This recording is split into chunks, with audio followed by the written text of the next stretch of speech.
So it's Thursday of week 7, and we're going to start today. We've gone over our second quiz, and we're going to start our kind of 2 lessons around implementing authentication in our Node application. We're going to take it easy today. So we basically want to accomplish several things. We need to set up, we need to configure our application for authentication. We're going to use a series of NPM packages. The primary one is called Passport. So I'll give you a quick overview of Passport before we do that. We're going to configure our application. No, I forgot to put in our learning objectives. My apologies. We're going to configure the app. We're going to set up basic register and login. And I'd like to get that part working today. What we can then take a pause and revisit after reading week is we can then implement the code to control access to certain views or certain methods, depending on whether our user is logged in or not. And then we can also add a social authentication. So somebody can log in directly with a username and password in our site, or they can log in using a third-party login. Maybe we'll implement like Microsoft sign in, so we can sign in with our college accounts. So that's what we'll do over 2 classes. So I want to give you a quick overview. This is actually up as a PDF because it was from an older course. I've updated a bit. I won't go through the whole thing, but the link is here. I just want to give you a bit of a walkthrough and an introduction to Passport before we start using it. So Passport is the Node module. It's a middleware, kind of like Express. And Passport offers different strategies. And I think right now it supports 400 or 500 different strategies. So each strategy is a different way for you to authenticate. And just like any other module, we'll need to install it with NPM before we can use it. So each one of those strategies uses a different module, but all of them depend on the base Passport package, which we will install. And it'll get added to our package.json file. Don't worry, I'm not going to go through all 25 pages of this, just the important stuff. So then we'll configure it in our app.js. We'll come back to this code later when we implement it. And it basically uses a session object. It uses the Express session object to keep track of users. So we're primarily going to start with a local strategy, meaning we want to store the user account in our MongoDB for this week. So not only are we going to install Passport, but we're also going to install Passport-local. So this is a library that will allow us to work with MongoDB for saving user accounts. So we'll add some code in our app.js. This is a bit dated. We can actually, the code we're going to need is actually a bit shorter than that. We're going to need a user model. Again, it can actually be quite simple. And then we'll build register and login pages. And I've actually created these already. And they're on Blackboard, so we can actually just download them. And then we'll look at Passport OAuth maybe next week. As I said, maybe we'll do something like allow you to sign in with your Microsoft account, your college account. Right. So this PDF is up here on Blackboard for you to reference. There's also a tutorial here. It is a few years old. So what we're going to do, I've kind of updated this. So we're going to do sort of an updated version of this tutorial because it is a few years old. So it's going to use Express and Mongoose, which we're already using. And then we're going to need these 3 packages: Passport, Passport Local, and Passport Local Mongoose. That's going to be used so it'll let us create a model, a Mongoose model, but it's going to be a special kind of model. It's not just like our projects model or our courses model, but we need to indicate that it's designed for handling user management. And that way it can do things like automatic hashing of passwords, etc. So I've put this tutorial up. As I said, it is a bit dated, but we're basically going to kind of follow what's here in terms of integrating this into our existing project tracker website. So I'm going to go ahead and open up WebStorm and let's get our project running.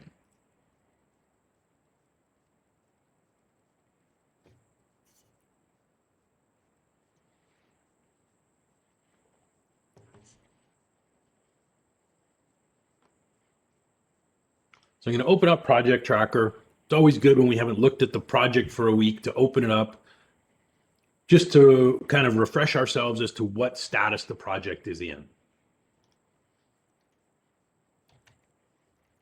So I'm going to use NodeMon.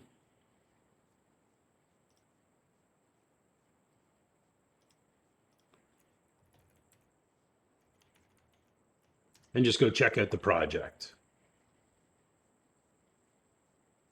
So last week in your breakout groups, you worked on add a project, add a course view, as well as a course model and course controller. And that allowed us to enter course codes into MongoDB. We then modified our add a project form to include a drop-down list that queries the courses collection. So when we're adding a project,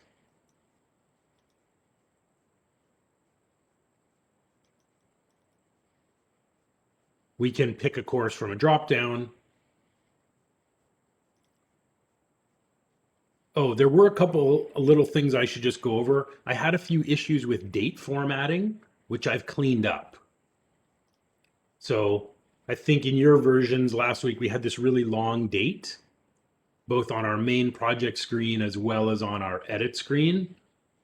So I did figure those out, clean those up after class. I'll show you those couple of changes if you want to update yours. So on our projects, here's what I did. Right, now I remember. In our app.js last week, to fill our dropdown, we added this function, this register helper called create option. And we use this to populate our dropdown list and determine if one of the options in the list should have the selected attribute added. So I've created a second helper method. I did this after class, so you won't have this in your files. I created a helper method called short date that takes a date parameter and converts it to a local date string. So I'll put this in the chat. This code is on GitHub as well. But if we add this to your app.js, we can then call the short date function from any view where we're trying to display a date. And it'll then format it nicely as mm/dd/yyyy.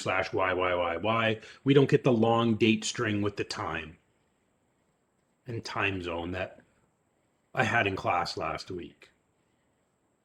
So I added this to my app.js.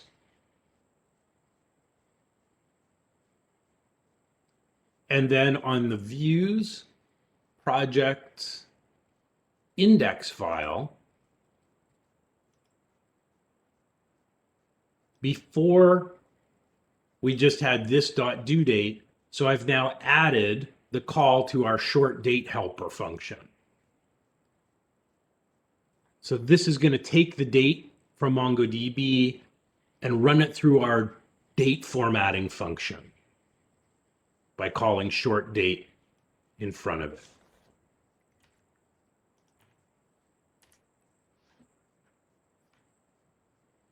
So if you make this change on your project's index,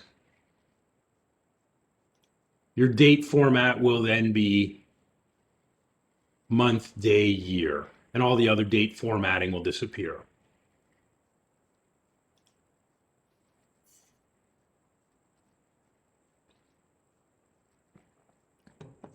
Again, I did push this code to GitHub after class. You can also reference it there. But I did just want to show you those extra changes I made and explain them, and I can take any questions. So that was two things I changed. That fixed this page. I added the new helper function in app.js.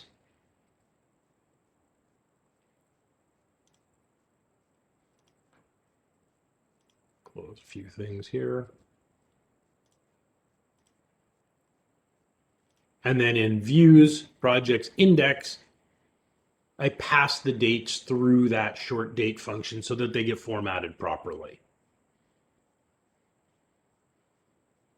So that was one thing I fixed. We also had a few issues on our edit view. When I went to edit, I had the same issue with the date.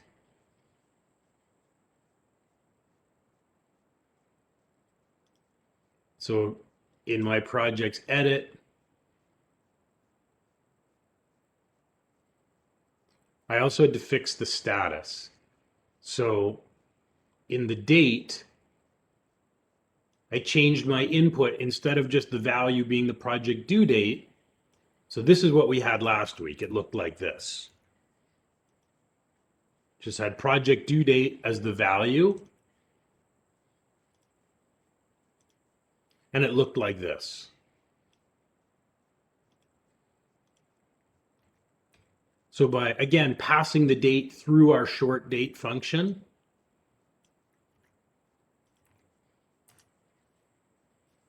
that fixes the format. So instead of this, I get this.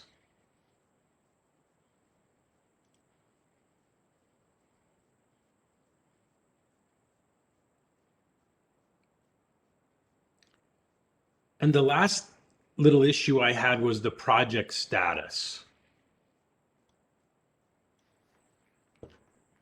So for our courses dropdown, the courses are actually being fetched from MongoDB because the course list we might change. Our list of status codes, I'm just hard coding them, but in each case we need to select the right option. So my drop down for the status looks like this. We're going to create the first option called to do, and then compare it to the project status with our create option. And then I did that for doing and done. And this way, the correct status will get selected. So my lab 2 is in progress. So when I click it, it shows doing.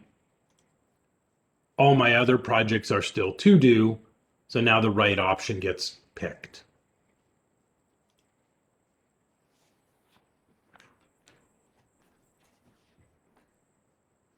Those were all the changes that I made at the end of class last week.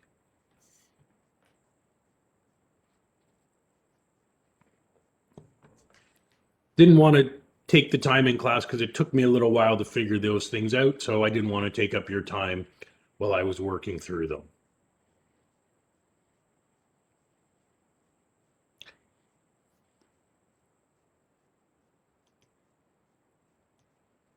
So before we go into Passport, does anybody have questions about any of those changes? Is there anything that you'd like to look at a bit more closely?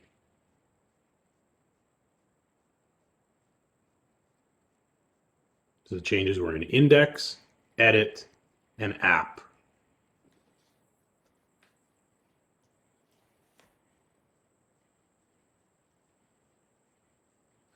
Unfortunately, Maggie, there isn't like a pre-built set of classes. That's a very good question. So I had to just do some searching online to find a function, which I probably should have cited here. I found it on Stack Overflow. I shouldn't say there is none. There is a library from HPS. It's just not very complete.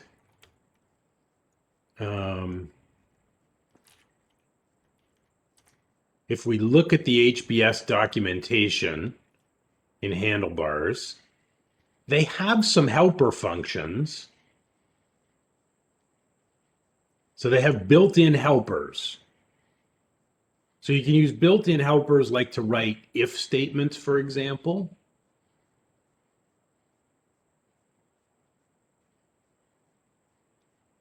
And they have some sub-expressions. Like they have a utils library, but it's pretty limited. So here are the utility functions. Safe string, toString, is empty. Like it's not a lot.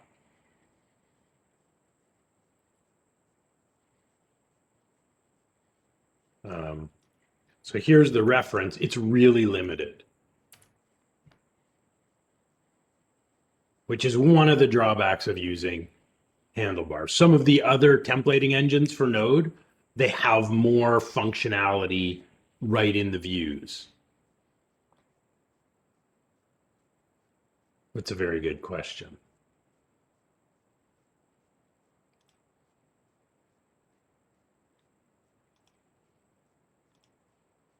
All right, so we've cleaned up our dropdown and our date formats. I'm going to go to my terminal and stop the project.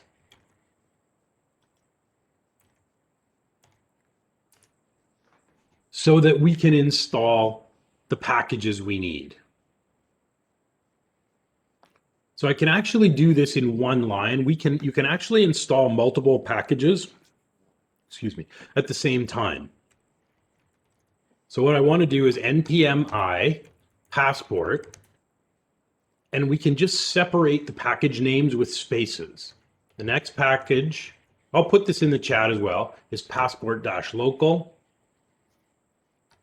The third one is passport-local-mongoose. And the fourth package is express-session.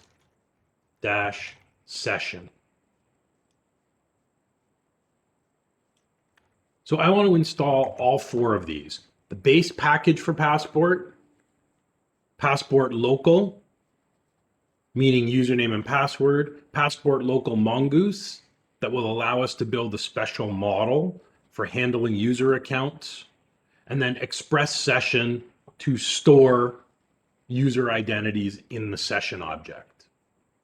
So I've put the command in the chat.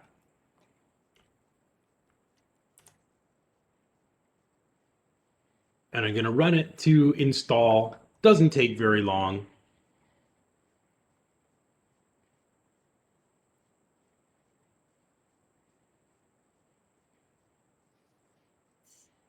And this is why our package names can never have spaces. Because when you do an install command, as soon as npm encounters a space, it assumes the next word is a new package name. So we'll never see spaces in the names of npm packages.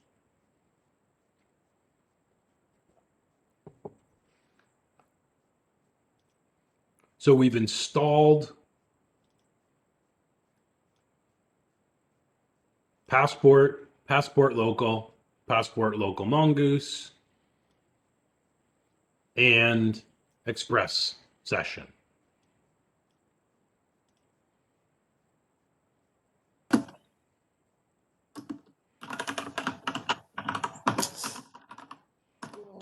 Mongoose. I think your microphone is on. Oh, sorry. No problem. So now we want to start to configure Passport. So we're going to do this in app.js. Now, it's important that we do this in a particular place in app.js.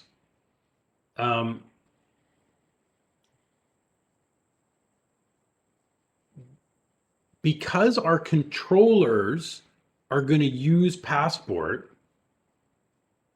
then any Passport declarations have to be first in here. not the links, but before we call app.use on any of the controllers, Passport has to go before this section. So I'll add my declarations at the top for what we need for Passport. So Passport config for auth. So I'm going to put it right above line 15 where that creates the app. I guess we can use const.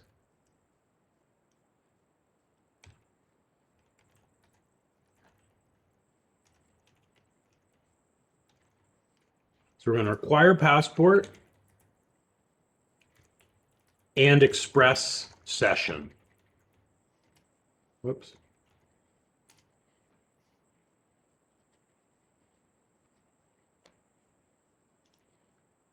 So we'll declare these up at the top, just underneath all the other declarations. I guess I should say Passport libraries for auth. So those should go somewhere up near the top of your file.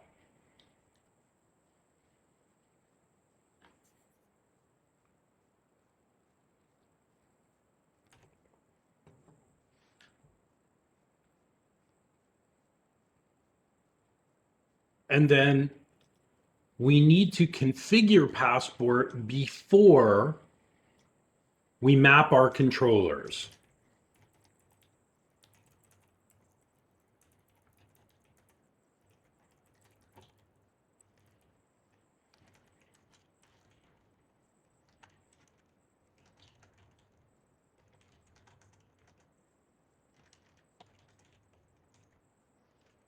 So this has to happen above this app.use section.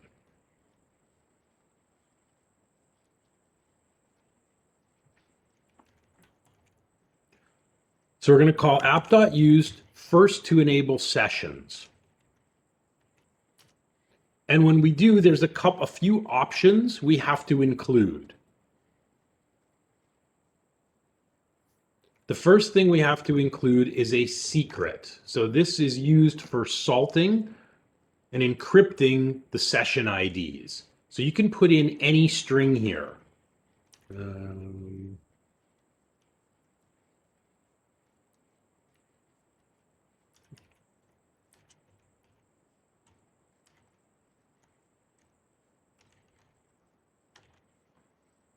So any string, it's a good idea to put in a mix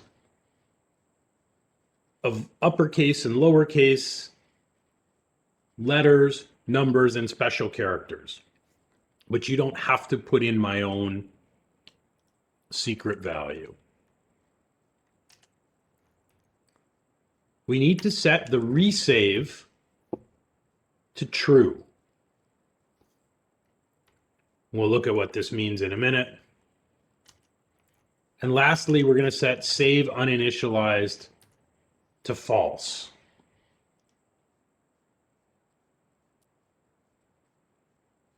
Okay, so what the heck does this stuff mean?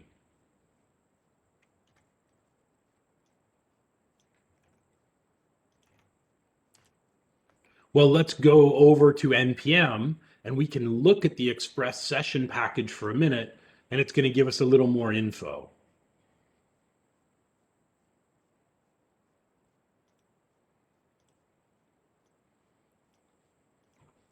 So I'll go to NPM.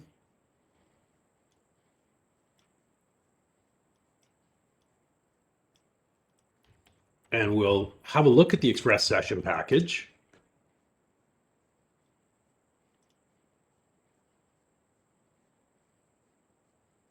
Very popular, almost 1 million weekly downloads. So we've installed it, we've required it. So session data is not saved in a cookie, just the ID, but the actual session data is stored on the server.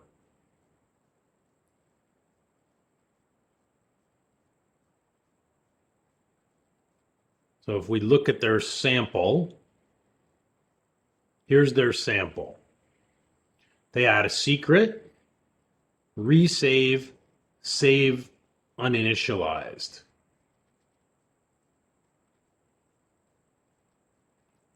So what resave means, it forces the session to be saved back, even if it was never modified. So basically, as our logged in user is traveling through our site, each time we're resaving, updating that session object to make sure it stays current.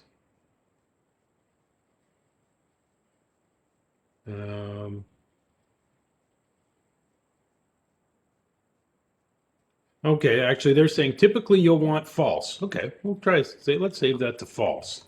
So unless the session is changed, don't bother resaving it back. The save uninitialized, what this means is, do we create a session variable even for a new anonymous visitor to the site? And we'll set that to false. Unless somebody logs in, we don't need to initialize a session to store them. We don't really care who they are if they're not logged in. So we'll save that to false.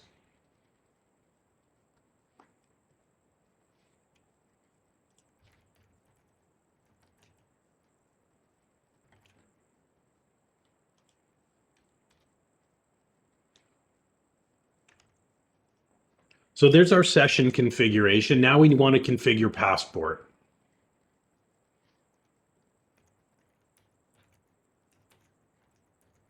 So we call passport.initialize, kind of like get init. It's a method, so we need our brackets here. And then we want to tell passport to enable session support.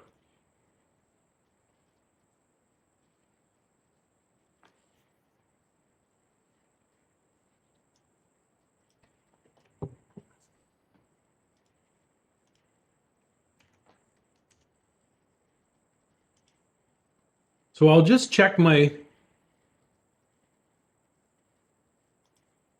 terminal. I'm going to go back and use NodeMon to recompile and start the site just to make sure it still runs.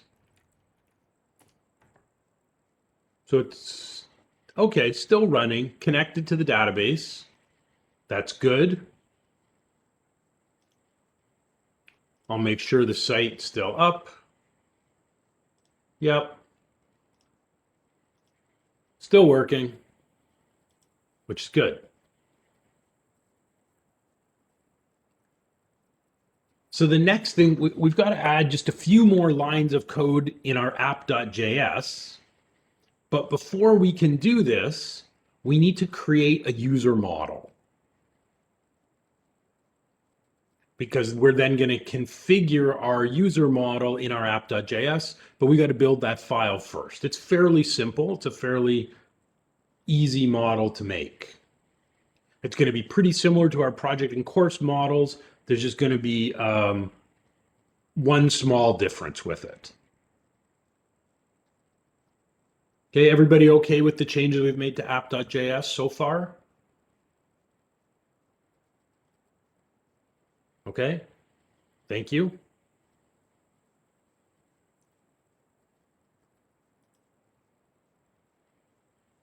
Thanks, Maria and Maggie.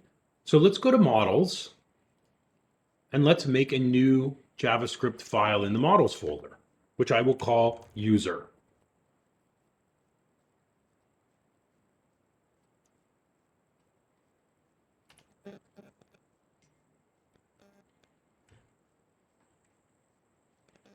We're going to use the same. So if we just open up, let's say, our course.js, we're going to use Mongoose. We're going to define a schema. We're going to export it. So it's going to be pretty similar to this with one significant change.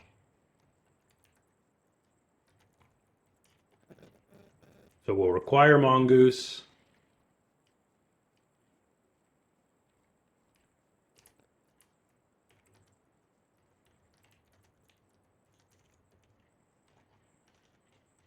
We're going to add one additional reference, which is to passport local Mongoose. So this is a special model to manage user auth. So I'm going to create a new variable called PLM for short.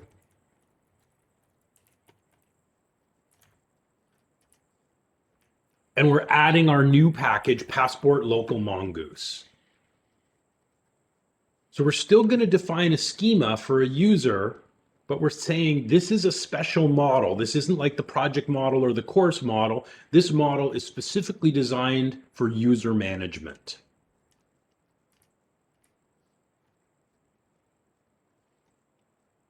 Oops.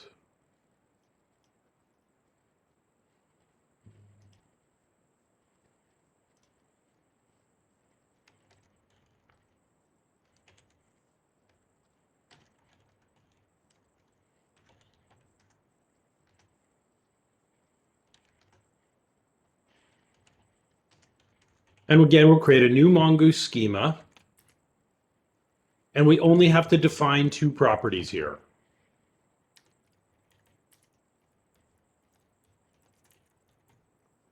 Just as username and password. That's all we need.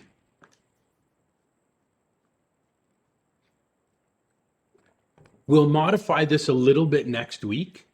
If we add social authentication, we might want a provider property, so which will indicate what provider did the user use. Was it Microsoft? Was it Google? Was it something else? But for today, we're just doing local login, username, password only. Now at the bottom, we'll make public by exporting, just like we did before. So we'll export our module as a mongoose model that we'll call user with a capital U.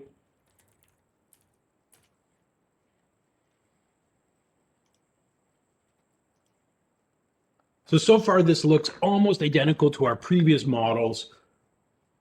We've added this reference, but we haven't done anything with it. So this is where we need to use passport local mongoose to indicate this is a special auth model.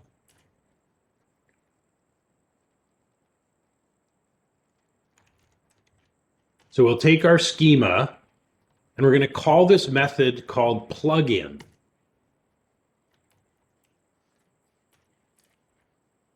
So we're plugging this schema into passport local mongoose. We're saying this is not a model like all the other models.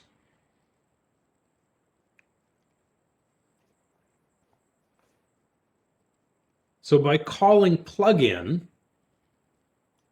it now is this model can be used to do all kinds of special things that are only used for authentication. So what do I mean by that? Well, you know what, I'll post this code up on Pastebin and then we'll just look at this plugin a bit more carefully.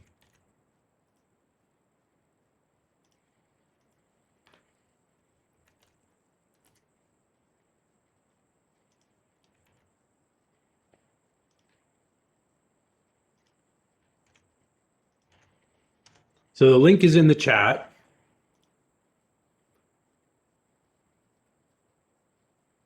If you're doing this, I've also referenced the packages we've installed here on Blackboard. Let's have a look at this plugin.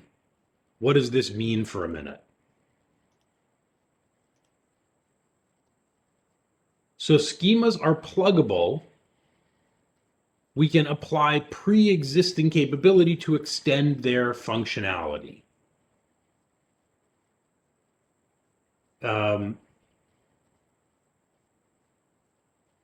So there are some different examples here in the documentation, but let's actually look at passport local mongoose. So if we're extending the functionality of our model by calling plugin, how exactly, what does passport local mongoose do? What functionality does it add to our model? So it simplifies building username and password login. So that's good. So you can see here from the example, we call plugin. And Passport Local Mongoose automatically adds hashing and salting field, as well as hashing and salting the password. So by plugging in, our model gets this extra functionality that comes from our NPM package.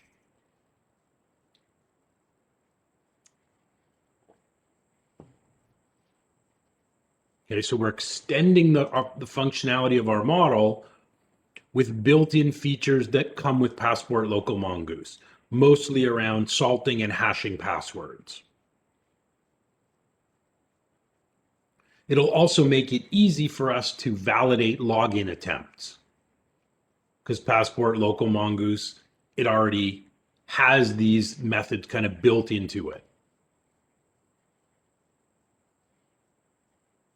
So it says it will add some methods automatically if we look, right? It's got methods built in called like set password, change password, authenticate.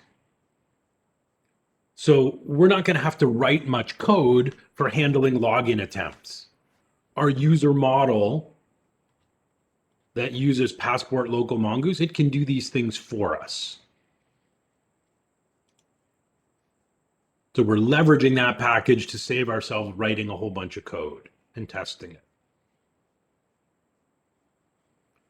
So now what we'll have to do is configure our local strategy in app.js, basically using the 4 lines of code that are here. In our app.js, we're going to make a reference to our user model. We're going to initialize the local strategy that we are authenticating users with our MongoDB. And then we'll need these 2 lines, serialize user and deserialize user.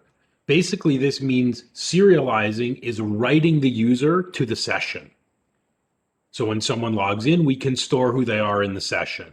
When they log out, we're going to deserialize is reading them out of the session. So if we want to, for example, retrieve their username, remember how in ASP.NET, in their model, as soon as we logged in, it would show the username in the top right corner of the navigation bar. So if we want to read information about who the user is so we can display it, we'll call deserialize user.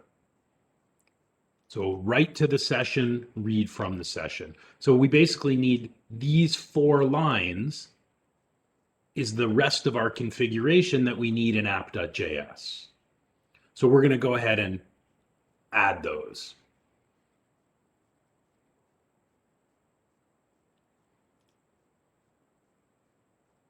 So we're going to add these lines and then we will take a pause here. Okay.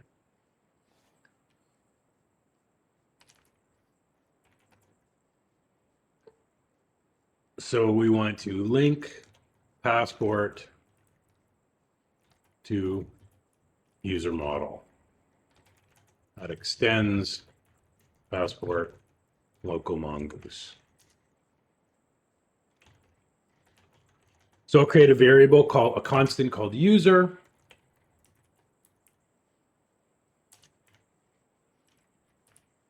And we're just going to link it to our user model.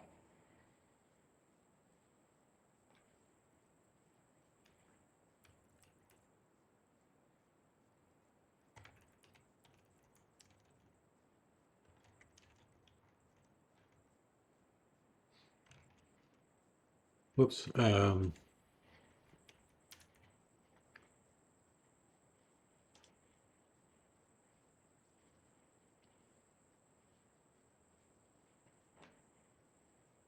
We may have to tweak this a little bit.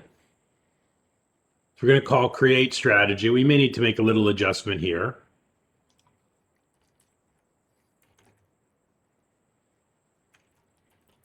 Then we'll set passport so it can read write user data to from session object. So we call serialize user.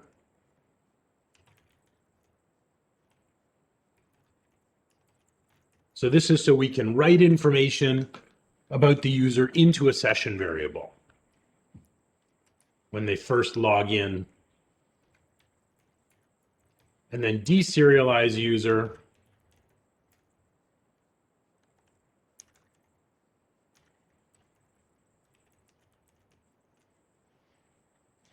will let us read information about the user out of the session, so we can either write it to the database if we want to attach it to a record that user's saving, or so we can display it on the screen. We can display their name in the header, or we can display their user profile. So I'm just going to save this. Okay.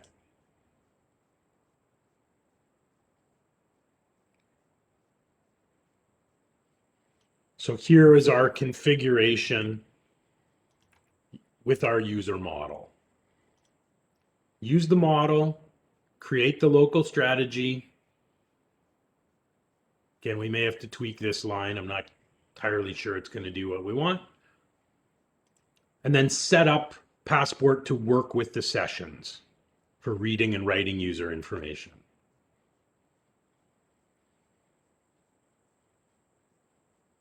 I'm going to push, let's take a break here. I'm going to stop my recording and push to GitHub so you can grab any code that you may have missed or isn't quite working. When we come back, all we want to do is we want to be able to register a user. And if we have time, maybe let them log in. So we'll do that and then we'll stop for the day. We won't worry about controlling access to different parts of the site for today. We can leave that until after reading week.